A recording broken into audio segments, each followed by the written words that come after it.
Yo, what is going on, guys? Welcome back to the channel. My name is Hart, and today I'll be doing a quick breakdown here of this Saturday 5-game NBA slate here on DraftKings, kind of talking through who I like, all that good stuff in this quick breakdown. So let's get right into it. Make sure to hit that like button and subscribe.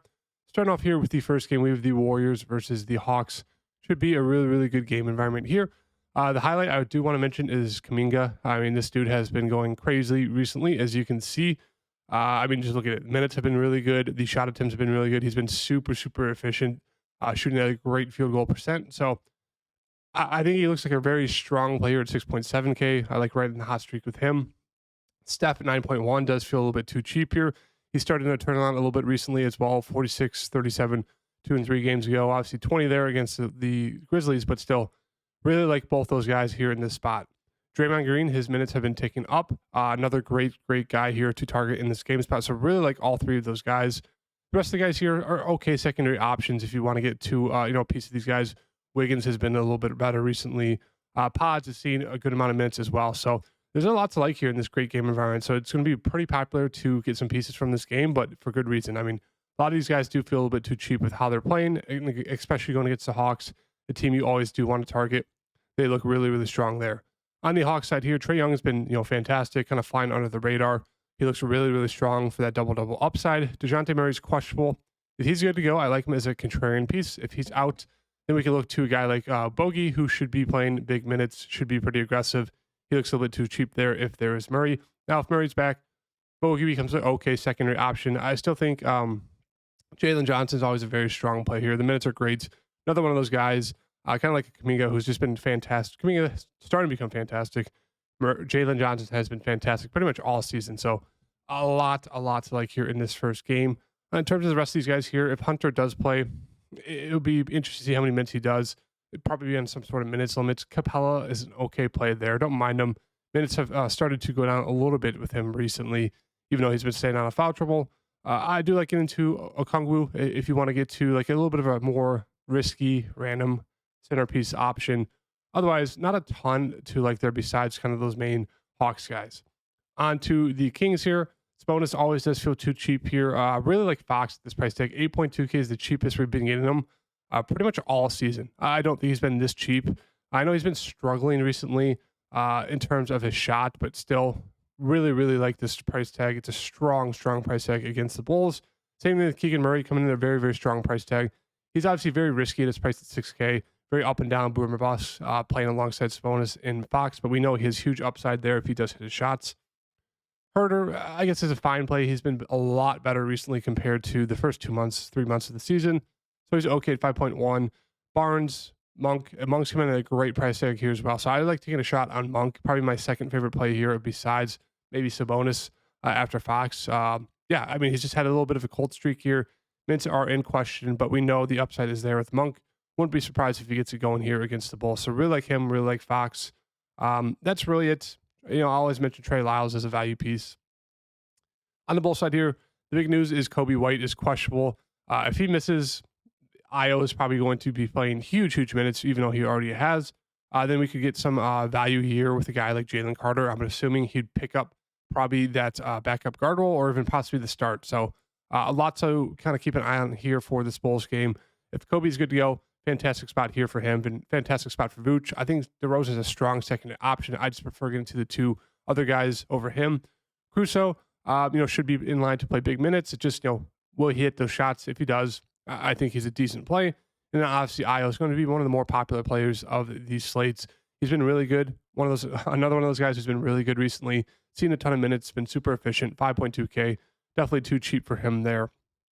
And that's really it. Don't have a lot of interest in Terry Taylor or Drummond. They should see minutes, but I'd rather just stick with the main people. On to Cleveland here versus the Spurs. Obviously, fantastic game environment. Just hope this game stays close. If it does, obviously, Donovan Mitchell should be in line for a great game there. Jaren Allen is questionable. If he's out, which it looks like he practiced, so he should be good. No one really comes in at a great price tag, as I always say. Donovan Mitchell is going to be leading this team.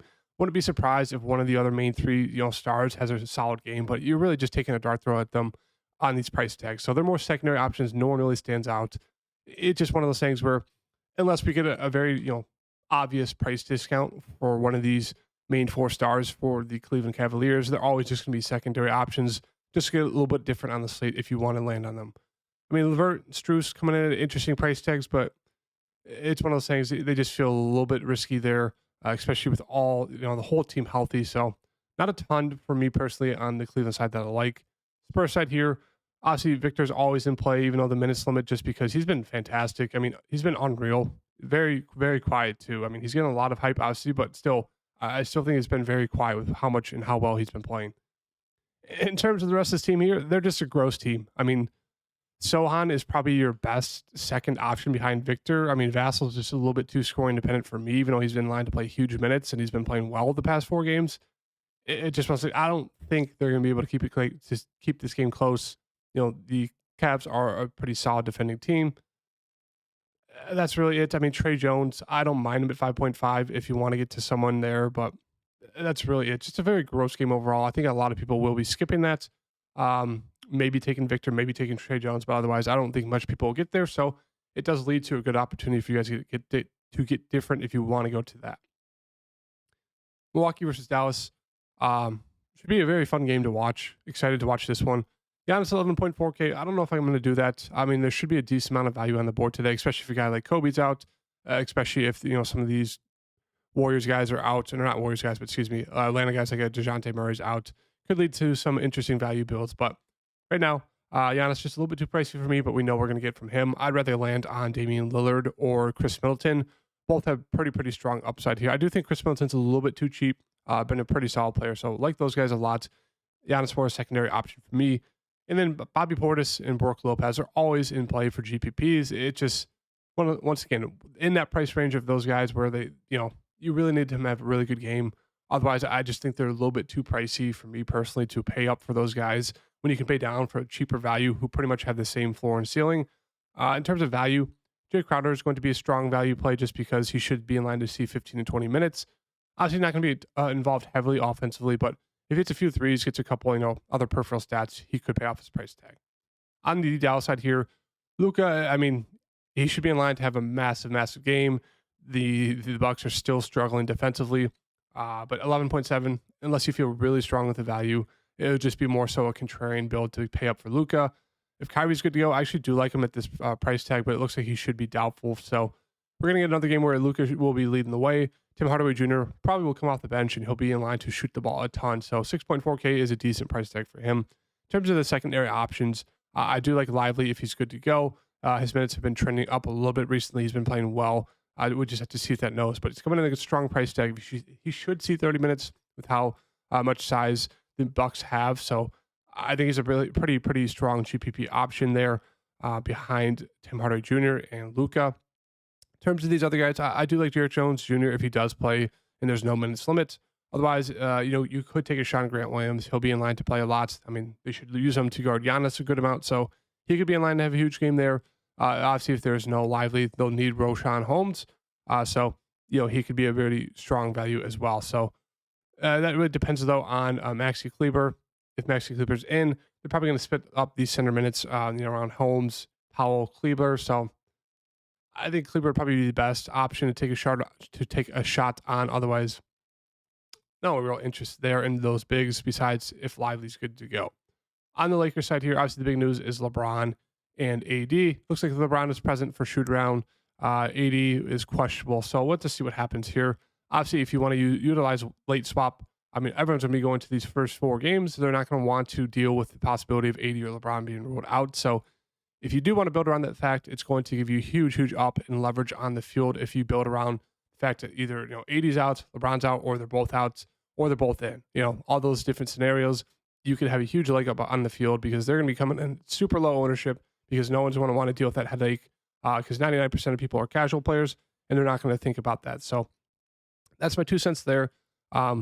If they're coming at great price tags, not the best pace in terms of this game, but I do like them to get different and contrarian on the slate. Obviously, if one or both are out, then we're going to look to Reeves or Russell to be that secondary scorer, and we'd want to look to a guy like Hayes and Hachimura as very strong value plays if there is no LeBron and AD, or if there's only one of them. And that's kind of the breakdown there. And then for the Knicks, obviously it's going to be running through Brunson. I think he's a safe option. He's going to shoot the ball 20 plus times, 9.6K. Very, very strong price tag here for Brunson. DiVincenzo, very pricey, it feels like, but he's playing huge minutes. He's shooting the ball a ton as well. So a lot to like there with those two guards. I do think OG, if he does play, is a strong play at 6.8, just because he should be the secondary slash third option there for the Knicks, and he should be very aggressive. They're going to need his scoring here. Josh Hart is an okay play. The minutes are there. It's just I want to pay that price tag. I'd rather get to either paying down or paying up a little bit more for guys who do have a little bit more consistency, even though he's seen big minutes recently. I do like Hartenstein if the Lakers play AD. Obviously, it means more foul trouble risk for him, but it means more size, which it allows a guy like Hartenstein to be out there. Otherwise, there could be a risk that he plays a little bit less minutes if the Lakers do decide to go small. I think Precious is a decent play here at 5.8. Otherwise, not much to like here for the Knicks side besides kind of those main guys. I do think Miles McBride is worth taking a dart throw on if you do want to go up to, kind of pay up for a guy like Giannis or a guy like Luka. There are value options we can get to on this slate. So that's the quick breakdown. Hope you guys liked the video. Hit that like button. I'll see you guys next video. Peace.